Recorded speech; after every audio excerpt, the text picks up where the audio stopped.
Hello friends, हमारी आज की कहानी है सासू माँ, तारीफ नहीं तो झूठी बुराई भी नहीं। अगर आप हमारे चैनल पर नए हैं तो प्लीज़ हमारे चैनल को लाइक शेयर सब्सक्राइब करें। तो चलिए बढ़ते हैं आज की कहानी की ओर। जब सीमा की सास पहली बार उसके पास रहने आ रही थी, तब सीमा जहां उनके आने की खुशी थी, वहीं थोड़ी घबराई हुई भी थी। लगभग 6 महीने पहले जब सीमा और अंकुश की शादी हुई थी, तब सीमा कुछ दिन ससुराल में रहकर अंकुश के साथ शहर आ गई थी। उसके बाद एक बार 2-3 दिन के लिए गई थी, इसलिए सास की पसंद और नापसंद के बारे में उसे बहुत ज़्यादा पता नहीं था। पर कुछ दिनों से सीमा की सास की तबीयत थोड़ी खराब चल रही थी। घर पर इलाज कराने पर भी बहुत ज़्यादा फायदा नहीं हो रहा था। अंकुश और सीमा ने उन्हें अपने पास शहर बुला लिया था, जिससे यहाँ पर उनका अच्छे से इलाज भी हो जाएगा और देखभाल भी हो जाएगी। साथ ही जगह बदलने से थोड़ा मन भी बदल जाएगा, इसलिए सास देवर के साथ आ रही थी। सीमा को जब ज़्यादा घबराहट होने लगी, तब उसने अपनी मम्मी को फ़ोन करके सब बताया। तब मम्मी ने कहा, बेटा इतना परेशान होने की ज़रूरत नहीं है। जब अपनी सास के साथ रहोगी तब उनकी पसंद नापसंद के बारे में धीरे धीरे जान जाओगी। उनकी तबीयत ख़राब है, इसलिए उनका ख्याल खूब रखना, खाने पीने का समय समय से ध्यान रखना और फल दूध ज़रूर देना। मम्मी की बात सीमा को सही लगी और वह खुशी खुशी सास के आने की तैयारी करने लगी। जिस दिन सास और देवर को आना था, सीमा ने सास के लिए एक कमरा साफ सुथरा करके तैयार कर लिया था। सास और देवर के आने पर सीमा उनके खाने पीने का पूरा ध्यान रखती थी। वह रोज कोशिश करती थी कि सुबह नाश्ते से लेकर रात का खाना तक बदल बदल कर बनाए और उनकी पसंद का भी पूछ कर बनाती थी।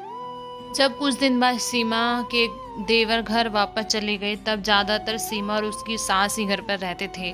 अंकुश सुबह ही ऑफिस चले जाते थे और रात में वापस आते थे। सीमा दिन भर सास के साथ ही रहती थी, उनको अकेला ना महसूस हो। उनके खाने पीने का समय समय से पूरा ध्यान देती। अगर वह कुछ खाने से मना भी कर देती, तब भी उनको ज़बरदस्ती खिलाती। वह बोर ना हो इसलिए अक्सर शाम को मंदिर या पार्क भी लेकर जाती थी। जिस दिन अंकुश के पास समय नहीं रहता था, उस दिन उन्हें डॉक्टर के पास भी लेकर जाती थी।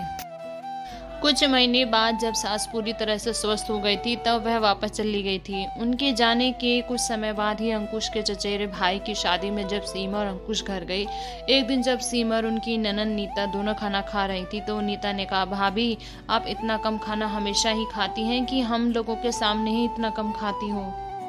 सीमा को बहुत अजीब लगा। उसने कहा, तुम ऐसा क्यों पूछ रही हो? मैं तो हमेशा इतना ही खाती हूँ, चाहे अकेले खाऊं या सबके साथ। दिखाने के चक्कर में कितने दिन कम खाऊंगी, भूखी नहीं मर जाऊंगी, और तुम्हें ऐसा क्यों लगता है? यह बात सीमा थोड़ा गुस्से में बोली। तब ननद बोली, मैं तो इसलिए कह रही थी कि जब मम्मी आप लोग के पास से वापस आई थी, तब एक दिन कह रही थी कि भैया तो घर पर रहते ही नहीं थे, आपके साथ वह बोर हो गई और आप खाना भी इतना कम खाती थी कि आपके सामने मेरी मम्मी संकोच में पेट भर कर खाना भी नहीं खा पाती थी।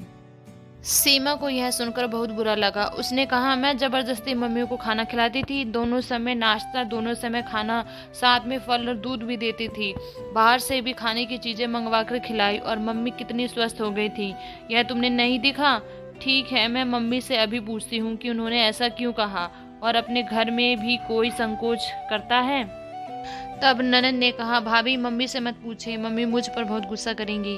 पर सीमा को इस बात से बहुत दुख हुआ था। सास ने उनके किए धरे पर पूरी तरीके से पानी फेर दिया था। बाद में सीमा ने अपने पति को बताया तो उन्होंने कहा, छोड़ो जाने दो, तुम परेशान ना हो, तुमने तो दिल से उनकी सेवा की थी। अब उन्हें समझ में नहीं आया तो क्या कर सकते हैं?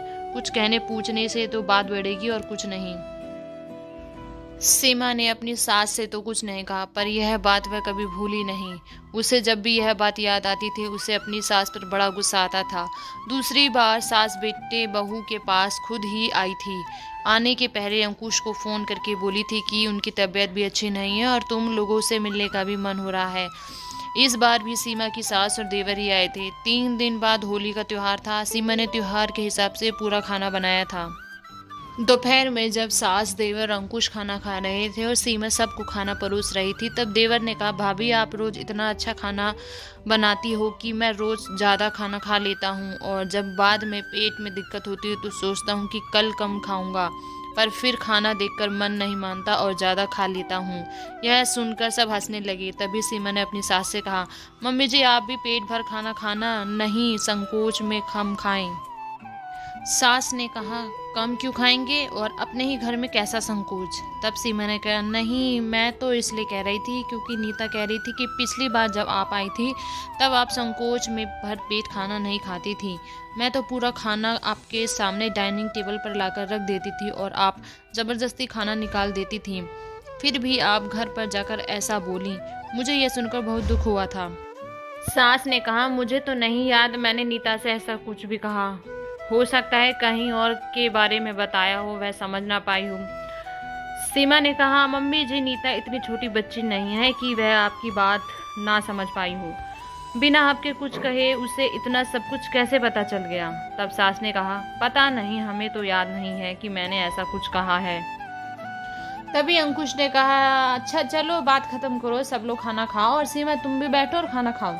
सीमा ने कहा, मैंने तो बात इसलिए कही मम्मी जी, इस बार ढंग से खाएं पिएं, संकोच ना करें। और मम्मी जी, आपसे एक बात और कहनी है कि आप मेरी तारीफ नहीं कर सकती तो झूठी बुराई भी नहीं किया करें।